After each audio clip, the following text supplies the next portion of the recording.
Hello everyone, welcome back to our YouTube channel English Tutor. Today we will read chapter 3 of class 8th. Name of the chapter is Glimpse of the Past. Glimpse. What is glimpse? Glimpse are review on recap. मतलब past की कुछ ऐसी झलकियाँ. Past कौन सा? जो हमारी history, हमारी independence से रिलेटेड है. ऐसे पास्ट के बारे में हम पढ़ेंगे. Before you read, here are some pictorial glimpse of the history of our country from 1757 to 1857. These pictures and speech bubbles will help clarify your understanding of the conditions that led to the event known as the First War of Independence in 1857. तो इसमें जो pictorial glimpse हैं, pictures के साथ जो झलकियाँ दी हुई हैं, ये हमारे देश की 1757 से लेकर 1857 तक के इतिहास की कुछ झलकियाँ हैं. और इन पिक्चर्स में जो कंडीशंस दिखाई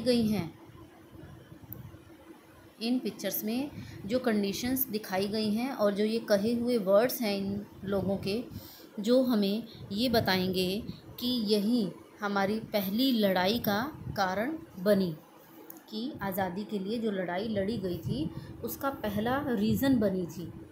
द मार्टर्स क्या होते हैं? शहीद.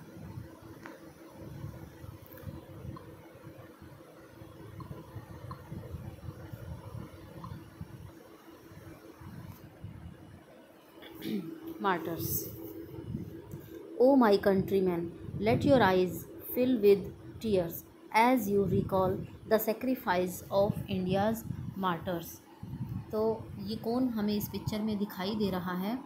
दिल्ली में एक कोई इवेंट हो रहा है, कोई समारोह है, जिसमें ये बोला जा रहा है, ए मेरे वतन के लोगों, ओ माई कंट्रीमैन, ज़रा आँख में भर लो पानी, जो शहीद हुए हैं उनकी ज़रा याद करो कुर्बानी. ये हमने बहुत से जो भी हमारे पैट्रियोटिक इवेंट्स वगैरह होते हैं उसमें हमने कई बार इस सॉन्ग को सुना है. Next, second is the companies conquest 1757 to 1849. First picture में देखो, ये मैप दिखाई दे रहा है इंडिया 1765 में.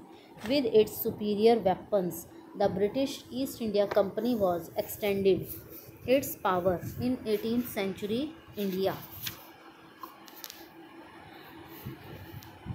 अपने superior weapons means good quality, अपने बहुत ही अच्छे, बढ़िया से किस्म के, बढ़िया क्वालिटी के हथियारों के बल पर जो ब्रिटिश ईस्ट इंडिया कंपनी थी 18th सेंचुरी में भारत में, इंडिया के अंदर क्या कर रही थी? अपने आप को फैला रही थी. Next, second picture, Indian princes were short cited.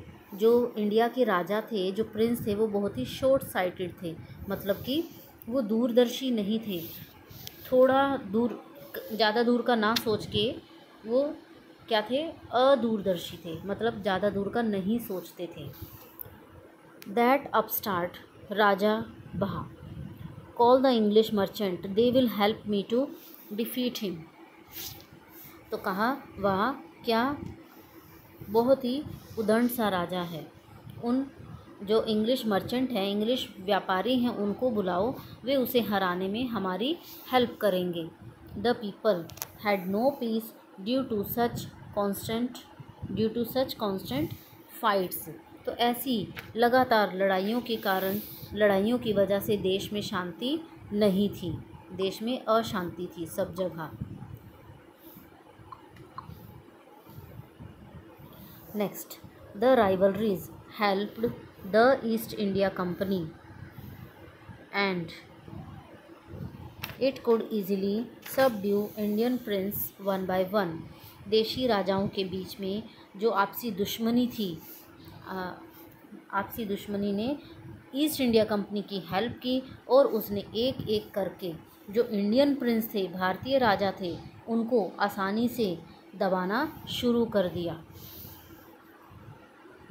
Next, a far-seeing ruler like the brave Tipu of Mysore fought the British till he died fighting. Mysore के बहादुर टीपू जैसा एक जो दूरदर्शी राजा था, जो दूर की सोचता था, वो अंग्रेज़ों के खिलाफ, अंग्रेज़ों के अगेंस्ट तब तक लड़ता रहा जब तक वह लड़ते हुए मर नहीं गया. Next, thank God there is peace in the country now, no more wars and no looting by things. तो भारतीयों ने, जो इंडियंस थे, क्या how did Indians react to the conquest, कि जो इंडियंस थे उनकी इसके अगेंस्ट, इसके कैसे रिएक्ट किया उन्होंने कहा thank God there is peace in the country now. उन्होंने कहा भगवान का शुक्र है कि अब हमारे देश में शांति है. No more war and no looting by things, अब कोई लड़ाई नहीं है और कोई लूट मार नहीं है. Our destiny is linked with them, हमारी किस्मत तो उनसे ही जुड़ी है. The white man has killed और डीथॉर्न्ड आवर किंग्स, जो वाइट मैन हैं, अंग्रेज हैं, उन्होंने हमारे राजाओं को मार दिया है और उनको उनके राज्य से डीथॉर्न, उनकी राजगद्दी से भी हटा दिया है. Next, some kings were not good but after all they were of this land. कुछ राजा अच्छे नहीं थे पर कुछ भी हो वो इस देश के तो थे ही. Now we have become slaves of foreigners, अब हम अंग्रेज़ों के गुलाम बन गए हैं. तो ऐसा हुआ. नेक्स्ट, जो थर्ड है part, British rule 1765 to 1836. Third part अब हम इसका रीड करेंगे. Religious leaders preached ideas like untouchability and child marriage. अब देखो 1765 से लेकर 1836 तक जो हमारे रिलीजियस लीडर्स थे, धार्मिक नेता थे, अब वो किन किन बुराइयों के बारे में बात कर रहे थे. एक तो अनटचेबिलिटी और दूसरा चाइल्ड मैरिज. चाइल्ड मैरिज की जो छोटी उम्र में पहले उनकी मैरिज कर दी जाती थी लोगों की, और अनटचेबिलिटी जिसको कहा जाता है छुआछूत की. तो इन सब बातों के बारे में वो लोग बात करने लगे. Anyone who cross the seas loses his religion, तो उनका ये कहना हुआ कोई भी आदमी जो समुद्र पार करके जाएगा वो क्या कर देगा, अपने धर्म से भ्रष्ट हो जाएगा, मीन्स अपने धर्म से दूर हो जाएगा. Next, all the misery in the world is due to women. और एक ने कहा कि दुनिया के जो सारे दुख हैं, माइजरीज़ हैं दुनिया के अंदर, वर्ल्ड के अंदर जितने भी दुख माइजरीज़ हैं, उनका रीज़न सिर्फ वुमेन है, सिर्फ लेडीज़ ही हैं. Next, The truth was that Indians had lost self-respect. The British scorned them. सच्चाई तो ये थी कि जो इंडियंस थे उन्होंने अपनी सेल्फ रिस्पेक्ट खो दी थी, अंग्रेज उनसे नफ़रत करते थे. The natives are unworthy of trust, incapable of honesty. तो जो नेटिव्स थे, भारत के जो इंडिया के जो लोग थे, वो ना तो विश्वास के लायक थे और ना ही ईमानदारी के. True your honour but I am honest. तो वो कहते थे ये सच है श्रीमान पर मैं ईमानदार हूँ. Being merchants. नेक्स्ट इधर आओ. Being merchants the British wanted quick profits, their heavy taxes forced farmers to abandon their fields. मतलब मर्चेंट होने के, मर्चेंट मीन्स ट्रेडर्स, मर्चेंट होने के नाते, बिजनेसमैन कहेंगे या व्यापारी, तो मर्चेंट होने के नाते जो अंग्रेज़ थे वो क्विक प्रॉफिट चाहते थे, जल्द ही अपना प्रॉफिट, अपना फ़ायदा करना चाहते थे. तो उन्होंने जो टैक्स लगाए किसानों पर, तो उनके टैक्स की वजह से किसानों को अपनी ज़मीन छोड़ने के लिए उन्होंने मजबूर कर दिया. But your man are taking all my crop. पर आपके आदमी, जब वो अंग्रेज उन्हें कहते तो वो लोग क्या कहते, जो किसान थे इंडिया के, कि आपके आदमी मेरी सारी फसल ले जा रहे हैं. You are still in arrears, if you don't pay next week I will send you to jail. तो वो क्या कहते आगे से, पर तुम्हारे ऊपर इतना टैक्स है, मतलब इतना ज़्यादा इंटरेस्ट हो चुका है कि अगर तुमने नेक्स्ट वीक तक वो भी पे नहीं किया तो मैं तुम्हें जेल में डाल दूँगा। The British Still, the British invented other methods which give them more profits. तो क्या था, अभी भी जो अंग्रेज़ थे वो नए नए तरीके ढूंढ रहे थे जिससे कि उनको और ज़्यादा प्रॉफिट मिल सके। The goods manufactured in England should not have any import duty when brought into India. अब इंग्लैंड में जो भी सामान बनता था उन चीज़ों के ऊपर कोई टैक्स नहीं लगना चाहिए। ये ऐसा उन्होंने किया कि जब वो इंडिया में इंपोर्ट करके सामान आए इंग्लैंड से तो उस पर कोई टैक्स नहीं लगना चाहिए। अ गुड आइडिया, तो उन्होंने कहा ये अच्छी बात है। The East India companies laws begin to cripple Indian industries. तो जो ईस्ट इंडिया कंपनी के कानूनों ने इंडिया के जो भी इंडस्ट्रीज़ थी, इंडिया की फैक्ट्रीज थी, इंडिया के जो बिज़नेस थे उनको ख़त्म करना, रोंदना शुरू कर दिया। The British policies ruined the expert. The British policies ruined the expert artisans and their business. तो जो अंग्रेज़ों की जो पॉलिसी थी, जो भी नीतियाँ थी, उन्होंने क्या किया, इंडिया के जो आर्टिस्ट थे, जो भी एक्सपर्ट थे, उनके बिज़नेस को बिल्कुल ही ख़त्म करके रख दिया। Next, fourth part, Raja Ram Mohan Roy 1772 to 1833। Raja Ram Mohan Roy, a learned man from Bengal, understood what was wrong with the country. वो जो राजा राम मोहन राय थे बंगाल के स्कॉलर थे, विद्वान थे, तो उन्होंने समझा, उन्होंने ये जाना कि हमारे देश में बहुत कुछ गलत हो रहा था। Let us not despise ourselves. Our ancient culture is great and we are capable of greater achievements. We must first reform our society. Superstitions have been ruining us. तो उन्होंने कहा कि हमें अपने आप को छोटा नहीं समझना चाहिए। हमारा जो कल्चर है, हमारी जो भारत की संस्कृति है वो बहुत ही ग्रेट है, महान है, और हमारी जो अचीवमेंट्स हैं वो भी बहुत ज़्यादा हैं। तो पहले हमें अपनी सोसाइटी को, अपने समाज को सुधारना होगा, और जो ये सुपरस्टिशंस हैं, जो ये अंधविश्वास है, ये हमें ख़त्म कर देगा। मीन्स हमें पहले अंधविश्वास को ख़त्म करना होगा।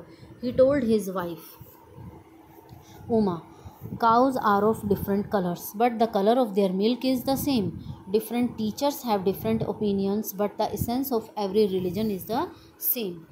तो उन्होंने अपनी वाइफ, अपनी पत्नी उमा को बताया एक एग्ज़ाम्पल देकर, जैसे काऊ, गायें अलग अलग कलर्स की होती हैं, अलग अलग रंगों की होती हैं, पर उनके दूध का रंग एक जैसा होता है।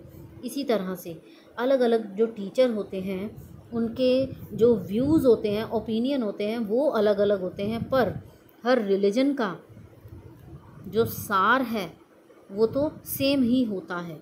मतलब या ये कह लो कि हर टीचर जो है अपने बच्चों को पढ़ाना चाहता है, तो मेथड सबके अलग अलग हो सकते हैं पढ़ाने के, पर जो रिज़ल्ट है वो तो हर टीचर यही चाहता है ना कि उसके पढ़ाए हुए बच्चे अपनी लाइफ में सक्सेसफुल बने। तो ऐसा उन्होंने अपनी वाइफ को समझाया। He was attracted by science and modern knowledge. वह जो राजा राम मोहन राय थे अट्रैक्ट हुए साइंस और मॉडर्न नॉलेज की तरफ। Knowledge should be practical and scientific. तो उन्होंने कहा कि जो नॉलेज है वो प्रैक्टिकल होनी चाहिए, व्यावहारिक होनी चाहिए और साइंटिफिक भी होनी चाहिए। He crossed the seas and went to England to see what made the British powerful. There he told them. तो वो ये देखने के लिए वो समुद्र पार करके इंग्लैंड गए ये देखने के लिए कि ऐसी कौन सी चीज़ है जिन्होंने अंग्रेज़ों को इतना पावरफुल बना दिया है। तो वहाँ जाकर उन्हें बताया, we accept you as rulers and you must accept us as subjects, but you must remember the responsibility a ruler owes to his subjects। उन्होंने कहा कि हमने तुम्हें अपने रूलर के रूप में हमने तुम्हें एक्सेप्ट कर लिया है, पर तुम्हें भी हमें अपनी सब्जेक्ट अपनी प्रजा के रूप में एक्सेप्ट करना होगा। पर तुम्हें ये याद रखना चाहिए कि जो रूलर होता है, जो राजा होता है, उसे उसका अपनी प्रजा के लिए या अपनी जनता के लिए, अपने पब्लिक के लिए क्या रिस्पॉन्सिबिलिटीज़ होती हैं वो तुम्हें समझनी चाहिए। Next is 5th part, operation. Operation means to treat in a harsh way, मतलब कि ऑप्रेस करना, दबाना। और ये 1765 से लेकर 1835 तक। But the British continued to oppress Indians. In 1818, they had passed Regulation 3. Under it, an Indian could be jailed without trial in a court. पर जो अंग्रेज थे, ब्रिटिश थे, वो कंटिन्यू थे, मतलब लगातार इंडियन को दबाते जा रहे थे, उनका शोषण करते जा रहे थे। 1818 में उन्होंने रेगुलेशन 3 एक पास किया, जिसके अकॉर्डिंग वो एक इंडियन को, एक भारतीय को कोर्ट में बिना किसी केस के, बिना किसी गलती के कि इंडियन को वो कभी भी जेल भेज सकते थे। उन्होंने ऐसा एक रूल बना लिया। Next, all the time British officers in India Drew big salaries and also made fortunes in private business. तो इस सारे टाइम में जो अंग्रेज ऑफिसर थे वो खूब बड़ी बड़ी, बहुत ज़्यादा सैलरी लेते थे, और जो उनके प्राइवेट जो बिज़नेस चल रहे थे उसमें भी वो बहुत ज़्यादा पैसा कमा रहे थे। Next, by 1829 British was exporting British goods worth 7 crore rupees to India. तो 1829 तक इंग्लैंड 7 करोड़ रुपए की इंग्लैंड में बनी चीज़ों को इंपोर्ट करके इंडिया में ले आए थे। Governor general Bentinck reported back home. जो गवर्नर जनरल बेंटिक ने वापस इंग्लैंड जाकर रिपोर्ट दी। The bones of cotton weavers are bleaching the plains of India. The British prospered on the company's loot while Indian industries began to die। उन्होंने जो ये report दी वहाँ जाकर कि जो सूत काटने वाले जो वीवर्स थे, सूत काटने वाले बुनकरों की जो हड्डियाँ थी, बोन्स, वो भारत के, इंडिया के मैदानों को क्या कर रही थी? सफ़ेद कर रही थी। अब इसके बाद इंडियंस में क्या आया? डिससेटिस्फैक्शन। 1835 से 56 तक। डिससेटिस्फैक्शन मीन्स एक जो लोग थे वो अनहैप्पी होते जा रहे थे। Education in India was in Persian and Sanskrit. In 1835 English man named Macaulay suggested a change. तो जो इंडिया के अंदर एजुकेशन थी वो पर्शियन, फ़ारसी और संस्कृत में थी। तो 1835 में मैकाले नाम के एक अंग्रेज ने सोचा, एक इंग्लिश मैन ने थोड़ा सा चेंज करने का सजेस्ट किया, चेंज करने का सोचा। तो क्या कहा उसने? We should teach the natives through the English language. I agree. तो उसने ये कहा कि हमें इंडियंस को इंग्लिश लैंग्वेज के थ्रू पढ़ाना चाहिए। मीन्स इंडियंस को, भारतवासियों को हमें अंग्रेजी, इंग्लिश भाषा सिखानी चाहिए। तो दूसरे ने कहा आई एग्री, मैं सहमत हूँ। English education produced clerks to whom the British gave pretty jobs under them. Incidentally, it also produced a new generation of intellectuals. तो क्या हुआ, उसका रिज़ल्ट क्या आया कि इंग्लिश की पढ़ाई ने ऐसे क्लर्क पैदा किए जिन्हें अंग्रेज अपने नीचे छोटी छोटी नौकरियां देते थे। और क्या हुआ इससे? अब जब वो लोग इंडियंस जो पढ़ने लगे तो एक जो एजुकेटेड पर्सन होता है वो तो ज़्यादा टाइम तक किसी के अंडर काम करके नहीं रहना चाहता ना। तो इसका रिज़ल्ट क्या हुआ इस इससे क्या हुआ, इंटेलेक्चुअल्स मीन्स पढ़े लिखे लोगों की एक नई जनरेशन ही पैदा हो गई। तो उन्होंने क्या सोचा आपस में, we must educate our brothers, कि हमें अपने भाइयों को भी पढ़ाना चाहिए, and try to improve their material conditions, और उनकी जो material condition means financial condition, हमें उसको भी इम्प्रूव करना चाहिए।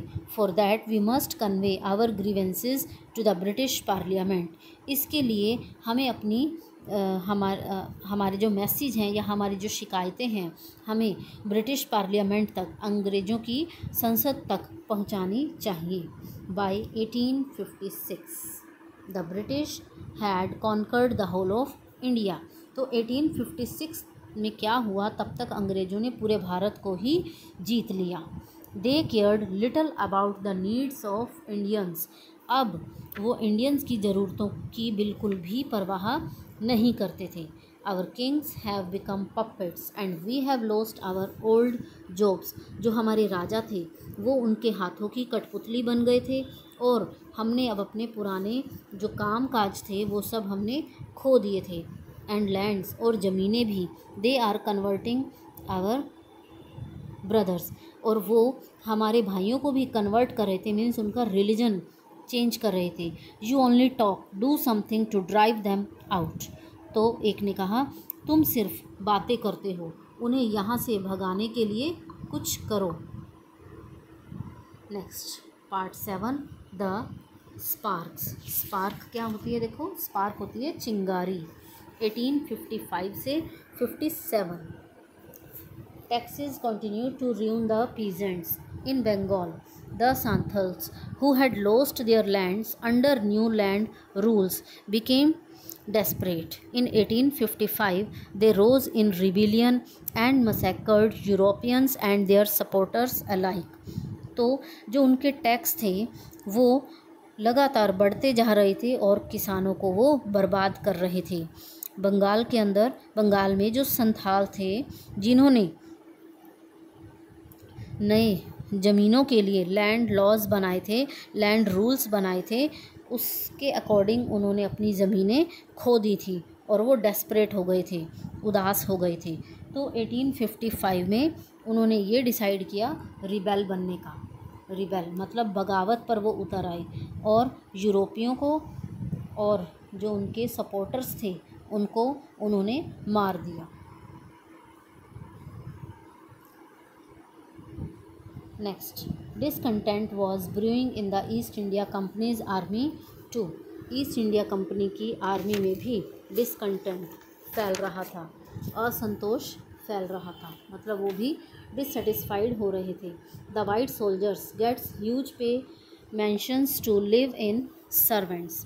जो वाइट पीपल थे, अंग्रेज लोग थे, उनको बहुत ज़्यादा सैलरी मिल रही थी। While we get a pittance and slow promotion, और जबकि और उनको रहने के लिए घर और नौकर ये सब मिल रहे थे, और हम जो इंडियंस थे उनको बहुत ही कम सैलरी और उनकी प्रमोशन भी बहुत ही स्लो हो रही थी, बड़ी धीरे धीरे उनकी प्रमोशन हो रही थी। The Angrez ask us to cross the sea which is against our religion, who is the topi wala to abolish our age old customs. तो जो अंग्रेज थे हमें समुद्र को पार करने के लिए कहते, जो कि हमारे रिलीजन के खिलाफ था। तो कहते ये जो टोपी वाला हमें सदियों पुराने रीति रिवाजों को ख़त्म करने वाला कौन होता है। We must drive out the Angrez, हमें अंग्रेज़ों को देश से बाहर भगा देना चाहिए। सिपाही Mangal Pandey attacked the adjutant of his regiment and was executed. तो जो मंगल पांडे नाम का सिपाही था, मंगल पांडे ने अपनी रेजिमेंट के ऑफिस पर अटैक कर दिया और फिर उस मंगल पांडे को ही फांसी पर लटका दिया। Few Englishman had cared to understand Indian customs on the people's mind.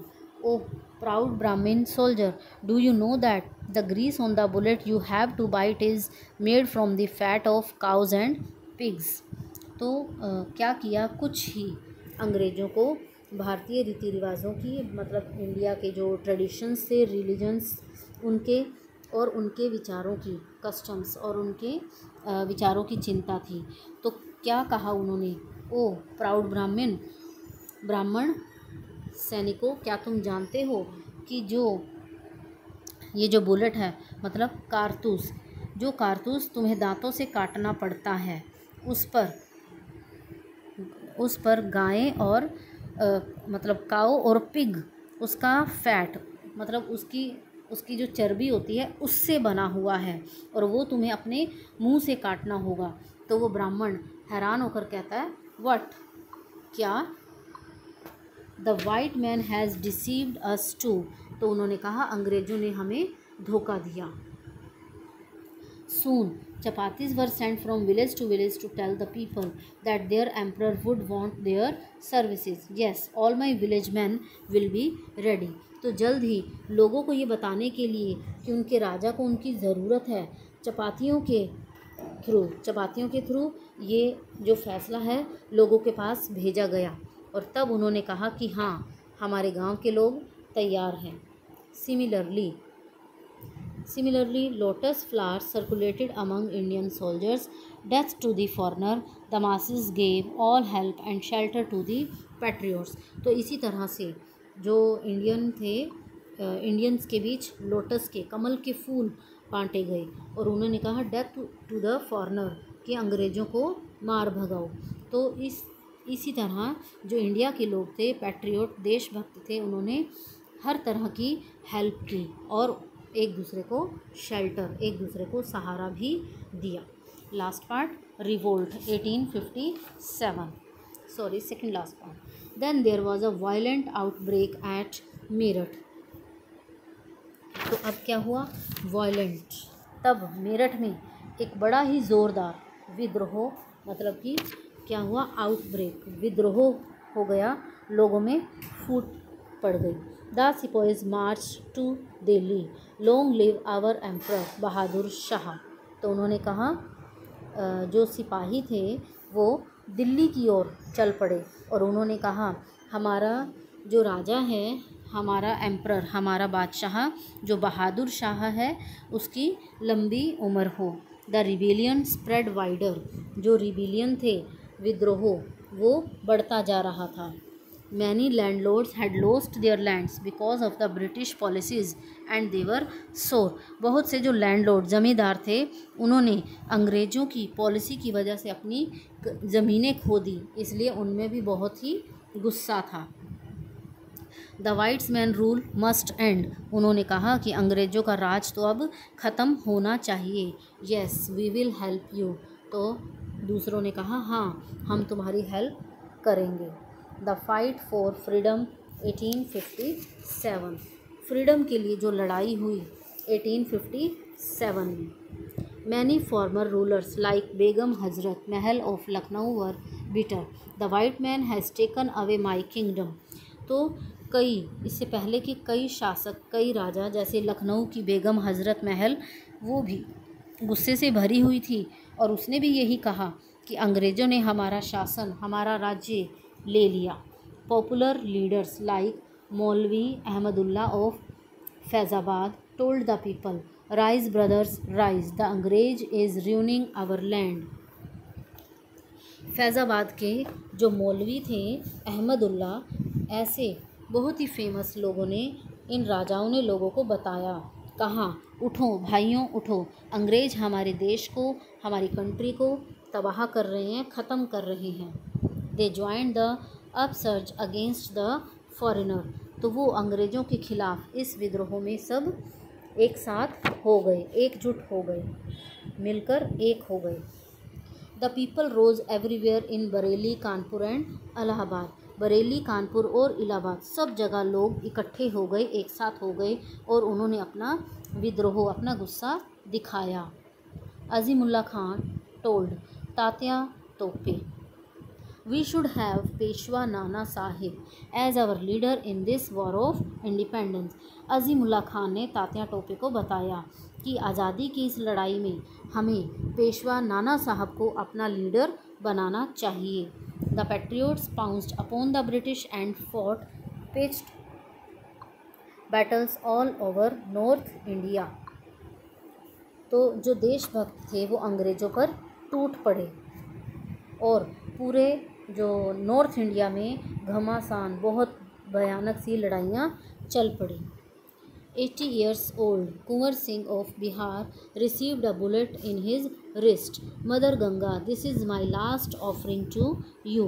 तो जो बिहार के 80 साल के कुंवर सिंह थे, उनकी कलाई रिस्ट, उनके हाथ कलाई में गोली लगी और उन्होंने कहा, गंगा मैया, ये मेरी तरफ से, ये मेरी बिल्कुल आखिरी, बिल्कुल लास्ट ऑफरिंग, ये आपके लिए मेरी आखिरी भेंट होगी। Now the chapter is over.